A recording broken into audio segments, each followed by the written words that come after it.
नमस्कार, स्वागत है हमारे यूट्यूब चैनल एग्ज़ाम सिटी में।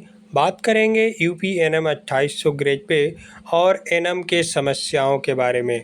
तो इससे पहले अभी तक हमारे यूट्यूब चैनल एग्ज़ाम सिटी को आप लोग सब्सक्राइब नहीं किए हैं तो प्लीज़ सब्सक्राइब कर लीजिए, साथ में बेल आइकन प्रेस कर लीजिए ताकि हर लेटेस्ट वीडियो के नोटिफिकेशन आप सभी को मिलते रहें।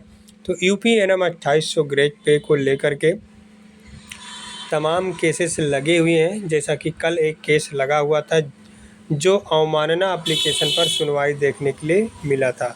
जो आर्डर आया था 2800 ग्रेड पे लागू करने को लेकर के, तो वो सरकार 3 महीने के बाद भी नहीं लागू की। उसको लेकर के अवमानना एप्लीकेशन दायर किया गया था, उस पर सुनवाई हुआ और सरकार के प्रमुख सचिव को जवाब तलब के लिए 19 तारीख को डेट लगा है। आके जवाब देंगे कि आखिर हमने क्यों नहीं लगाया। यहाँ आप देखिए, ये 19/4/2024 फर्स्ट हियरिंग डेट 4 अप्रैल को ये दाखिल किया गया था। 4 अप्रैल को सुनवाई हुई थी।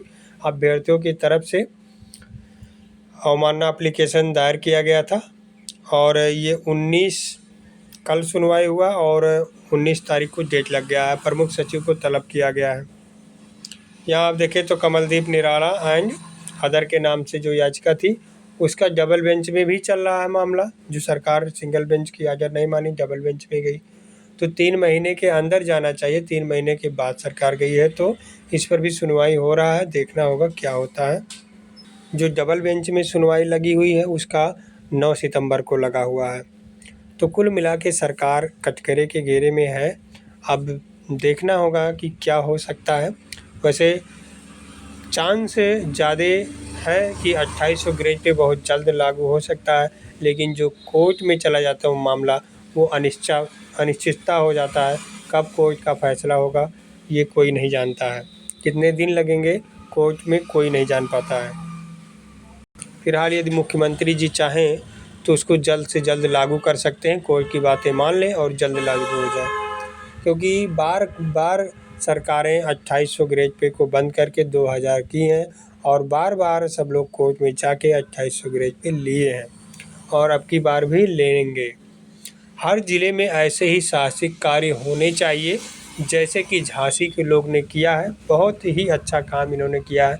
इसी प्रकार से यदि हर ज़िले में हो जाए तो निश्चित रूप से जो एनएम की समस्याएं हैं वो काफ़ी हद तक दूर हो जाएंगी, क्योंकि इतना लोड, इतना प्रेशर दे दिया गया है एनएम के ऊपर कि अब क्या बताया जाए। आइए कुछ इस वीडियो के माध्यम से देख लेते हैं कि एनएम की क्या क्या समस्याएं हैं और क्या क्या झांसी के लोग बताए हैं। तो जो ऐप शुरू कर दिए हैं उन्होंने ऑनलाइन, हम लोग के सारे एक मानसिक दोनों चीजों पे बहुत असर हो रहा है इन चीजों का।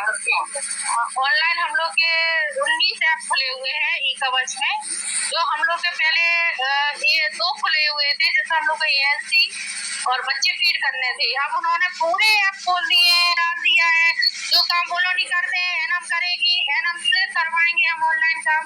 आप लोगों ने ना हम लोग को कोई ट्रेनिंग दी है, ना हम लोग को कोई मोबाइल दिया है, ना हम लोग को कोई लैपटॉप दिया है, ना कंप्यूटर दिया है। हम लोग की आंखों पर हम लोग के माने पूरे हमारे जो पूरा घर है, माने हम लोग की जो फैमिली है उस पर भी हम लोग का इसका असर हो रहा है।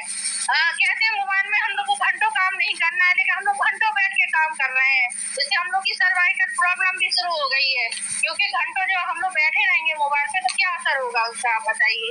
उसमें हमारे बच्चों को भी हम लोग केयर नहीं कर पा रहे हैं, या हम लोग की कोई फैमिली नहीं है कि हम लोग महिला कर्मचारी, हम लोग को कितने काम रहते हैं। हम लोग काम करने के लिए मना नहीं कर रहे हैं, लेकिन आप हम लोग की जो काम नहीं है वो भी हम लोग के ऊपर जबरदस्ती माने कोई भी अधिकारी हो, कर्मचारी हो, आप सब पे उस पे जबरदस्ती थोप देते हैं। हर काम एनएम्स करेगी, हर काम ये एनएम्स को आता है। क्या क्यों हम लोग क्यों करें ये बताइए। हम लोग ये चाह रहे हैं या तो आप अलग से हम लोग को कोई हेल्पर दीजिए, या फिर हम लोग की इसको सॉल्व आप पूरी तरह से सॉल्व करिए। नहीं तो फिर जो हम लोग की अगर नहीं सुनेगा कोई भी हो, हाँ, या फिर हम लोग ये चाहते हैं उसका आप देखिए कि आप उसमें क्या है। हम लोग परेशानी है, तभी आज हम लोग सब इकट्ठे हुए हैं, सब लोगों की एनएम आई हुई है यहाँ। आज हम लोगों ने सब सोचा है कि आज कुछ भी हो, आज हम डीएम सर को अपनी प्रॉब्लम बता के ही जाएंगे। क्या समस्या है? समस्या यही है कि बहुत सारी प्रॉब्लम्स हैं, जैसे कि एक तो होता है वैक्सीन आना माने एबीडी, हमारे यहाँ पर एबीडी लाता है, तो एबीडी लेकर आए, वो आता है रोड पर देखकर चला जाता है। रोड मतलब 2 किलोमीटर सेंटर है अंदर और 2 किलोमीटर छोड़ देगा, आप लेकर आए एएनएम या आशा बहन जी, तो ये गलत है। एबीडी का काम उसको सेंटर तक पहुँचाना, जिससे कि हम लोग को भी समय का, अगर हम लोग का समय देखा जाए तो उनका भी समय निश्चित है। दूसरा ओपीएस, जो लोगों की मांग है आज को देखकर कि यूपीएस का हम लोग के पास क्या काम है, ओपीएस चाहिए सबको, ओपीएस का काम है भाई। हम लोग भी ओल्ड पेंशन में आना चाहते हैं, आखिर हम अपने अंश को क्यों दें किसी को, हम नहीं चाहते हैं कि हमारा अंश कोई भी ले। तीसरा, जो ऐप वाली बात बहन जी ने बताई है वो सही बात है। आरटीएच में अनमोल ऐप, मिंत्रा ऐप, तमाम ऐप ऐसे हैं जिनका हमें कोई डाटा एंट्री में हमने अपनी ज्वाइनिंग थोड़ी लिया, हमने परिवार कल्याण में लिए, जिसका मेन काम हमारा प्रसव कराना और टीकाकरण से संबंधित है। लेकिन आज की डेट में हमसे इतने काम कराए जा रहे हैं जिसका हमें खुद ही नहीं मालूम। मूल्यांकन करने में ऐसा पता चलता है कि घर की फैमिली डिस्टर्ब हो रही है, बोले आप दिन भर में मोबाइल में लगे हैं, आपका मोबाइल ही अलग ही है, समझ में नहीं आ रहा कि कौन कौन से ऐप, और पता चला कि फैमिली के मेंबर भी कोई काम कर रहे हैं। और उसके अलावा जो बात बहन जी ने कही है, हमारे यहाँ पर सीएचओ कभी किसी का सपोर्ट नहीं कर रहे हैं। अनडाइट फंड जैसी समस्याएं आ रही है, फंड पहले एएनएम वित्तीय जो परमानेंट है उनके नाम था, अब संविदा कर्मचारी सीएचओ के नाम है, जो कि गलत है, सरासर गलत है। अनडाइट फंड का जो काम है, वित्तीय काम है, वो परमानेंट एएनएम को मिलना चाहिए। और उसके अलावा जो भी, जो कि इंचार्ज हम लोग हैं, चार्ज हमें दे दिया जैसे इस सेंटर का, इसके बाद हमें रंगा बताई जो भी हमारा मेंटेनेंस है वो हमें करना है, लेकिन हमें मांग तो उन्हीं से करना पड़ रही है ना आज की डेट में। तो ये हमारे वित्तीय मांगे हैं कि भाई हमें ऐसा सब नहीं करवाना है, आप हमारा समाधान कर दीजिए और जो पहले से लागू था वही सब हमें चाहिए। मेरा नाम श्रीमती सरोज है। हम लोगों की यही दर्द है कि स्वास्थ्य राज्य हूँ, सारी में ठीक है, बबीना ब्लॉक से हूँ, और हम लोगों की यही है एबीडी वाली प्रॉब्लम है। एक तो अभी मैडम ने बताई है कि मतलब वो बाहर आते हैं, रोड पे रख के चले जाते हैं, 2 किलोमीटर अंदर हम लोग जाते हैं, आशा को भेजते हैं या फिर खुद ही जाना पड़ता है, तो उनको लेने में दवाइयों में टाइम लग जाता है, दवाई भी घंटों का धूप में रखी रहती है तो खराब भी हो जाती है, तो उससे दिक्कत होती है। दूसरा है सीएचओ है, जो हम लोग वैक्सीनेशन करते हैं, जैसे हमारा टीकाकरण का कार्य है, ठीक है, फैमिली प्लानिंग का कार्य है, डिलीवरी का काम है, और इसके अलावा भी हम लोगों के ऐप पे काम कराए जा रहे हैं। ऐप पे जबकि कराने से आंखों में अलग धुंधलापन, अगर हम ये करेंगे तो डिलीवरी में टाके वगैरह कैसे लगाएंगे आगे चल के, हम लोगों को रात भर लग जाता है। हमारे बच्चे भी काम करते, आशाओं के बच्चे भी काम करते, जबकि आशाओं की भर्ती किस लिए हुई थी, सिर्फ इसलिए कि उन्हें बच्चे बुलाना है। आज उनसे मोबाइल चलाए जा रहे हैं, जबकि वो पढ़ी लिखी भी नहीं है, उनको पता भी नहीं है कि कैसे चलाना है, तो उनके घर वाले ही मोबाइल चलाते हैं। तीसरा हम लोगों का है एंटाइटमेंट का ऐसा ही कि मतलब पहले क्षमता कर्मचारियों को जो एएनएम थी उनको खाते ट्रांसफर नहीं किए जाते थे क्योंकि वो संविदा में, जबकि सीएचओ संविदा में तो उनको ट्रांसफर किए जा रहे हैं, तो ये गलत है ना, सरासर नियम के विरुद्ध है। और न्यायालय द्वारा 2800 ग्रेड पे जो हम लोगों को 2011 में हम लोगों ने लड़ाई लड़ी थी, तो हम लोगों को मिलने लगा था 2800 ग्रेड के, ठीक है। उसके बाद 2012 में इन्होंने फिर से वही 2000 ग्रेड पेपर केसन लागू कर दिया, और जो नई मतलब ज्वाइनिंग हुई, भर्ती हुई है, तो उन लोगों को 2000 ग्रेड पे मिल रहा है, इसलिए समान कार्य हो रहा है, सब कुछ वही हो रहा है, तो इनको 2800 ग्रेड पे वापस कर दिया था। मेरा नाम प्रयागना गौतम है, मैं ब्लॉक बबीना से हूँ, सब सेंटर रुनबलौरा से।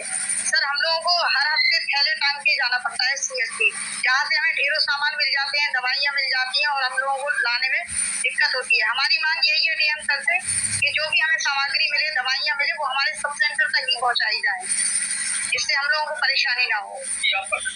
मेरा नाम दीप्ति गौतम है, मैं सब सेंटर लगा रहे थे हूँ।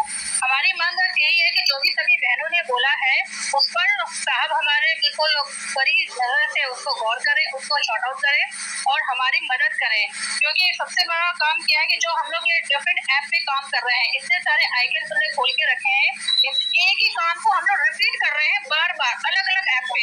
जैसे अगर हमें टीकाकरण चढ़ाना है, एएनसी का चेकअप चढ़ाना, तो हम ई-कार्ड पे भी चढ़ा रहे हैं, वही टीकाकरण हम यूविन पे भी चढ़ा रहे हैं, और वही टीकाकरण और एएनसी का जो चेकअप है वो हम अनमोल ऐप पे भी चढ़ा रहे हैं। मतलब एक काम को हम 4 ऐप पे कर रहे हैं, जिससे हम लोग मतलब डिस्टर्ब हो रहे हैं, हम लोग मानसिक हम लोग का हानि हो रही है, हम लोग भी मतलब क्या कहते हैं ठीक से काम भी कर पा रहे हैं, अपने बाकी कामों पे ध्यान नहीं दे पा रहे, सारा काम हम लोग का पेंडिंग रह रहा है, क्योंकि उतना ही मैनुअल करना है हम लोग को, उतना ही हम लोग को ऑनलाइन करना है, तो या तो पूरी तरह मैनुअल करवाए या फिर पूरी तरह डिजिटल करवाए, क्योंकि हम लोग से बोला गया था एक समय पे कि जब डिजिटल वर्क आ जाएगा तो आपका ये पूरा मैनुअल वर्क आपका पूरी तरह खत्म कर दिया जाएगा। जाएगा। लेकिन आज भी हम लोग उतना ही मैनुअल कर रहे हैं, उतना ही हम लोग ऑनलाइन काम कर रहे हैं।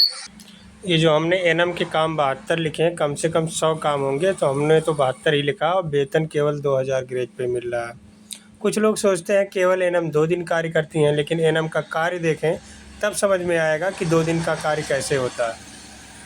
पूरा 8 दिन काम करेंगे, रात दिन काम करेंगे, तब जाके पूरा होता है। एनएम का कार्य एनएम ही जानती कि कैसे होता है। बाकी एनएचएम कर्मियों को डीए और आवास का लाभ मिलने वाला है, आपको दिखा दे रहे हैं। यहाँ आप देखें एनएचएम कर्मियों को डीए और सरकारी आवास दिलाने का प्रस्ताव। एनएचएम उत्तर प्रदेश के करीब 90,000 से अधिक संविदा कर्मचारियों को महंगाई भत्ता, डीए और सरकारी आवास की सुविधा दिलाने का प्रस्ताव तैयार किया गया है। केंद्र सरकार व शासन को पत्र लिखकर उन्हें यह सुविधा जल्द दिलाने की सिफारिश की गई है। वहीं सरकारी अस्पतालों में तैनात संविदा कर्मचारियों को आवास भी मिल सकता है। एनएचएम उत्तर प्रदेश की मिशन निदेशक डॉक्टर पिंकी जोवल की ओर से केंद्रीय स्वास्थ्य मंत्रालय की अपर सचिव आराधना पटनायक को पत्र लिखकर संविदा कर्मचारियों को डीए की सुविधा दिए जाने की सिफारिश की गई है। नियमित पदों पर भर्ती के लिए एनएचएम संविदा कर्मियों को वरीयता देने के लिए भी प्रमुख सचिव को अनुस्मारक पत्र भेजा गया है। यहाँ आप देखें तो एसएससी जीडी कांस्टेबल भर्ती कुल पद 39,481, योग्यता 10 पास हाई स्कूल का है। और देख सकते हैं 100 रुपया ओबीसी जनरल, SC ST महिला निःशुल्क है। और आयु सीमा 18 से 23 वर्ष, आयु में छूट भी मिलेगी नियमानुसार। अंतिम तिथि है 14/10/2024। तो जिस प्रकार से झांसी की एनएम बहन ने इस प्रकार की आवाज़ उठाई है, उसी प्रकार से हर एक ज़िले में आवाज़ उठनी चाहिए, क्योंकि आप लोगों का काम जो है अब बहुत ज़्यादा हो गया है और वेतन कुछ भी नहीं है, वेतन 0, काम हाई लेवल का। तो ये नहीं हो सकता है। यदि 2800 ग्रेड पे नहीं लागू करते हैं तो पूरा उत्तर प्रदेश को हिला देना है।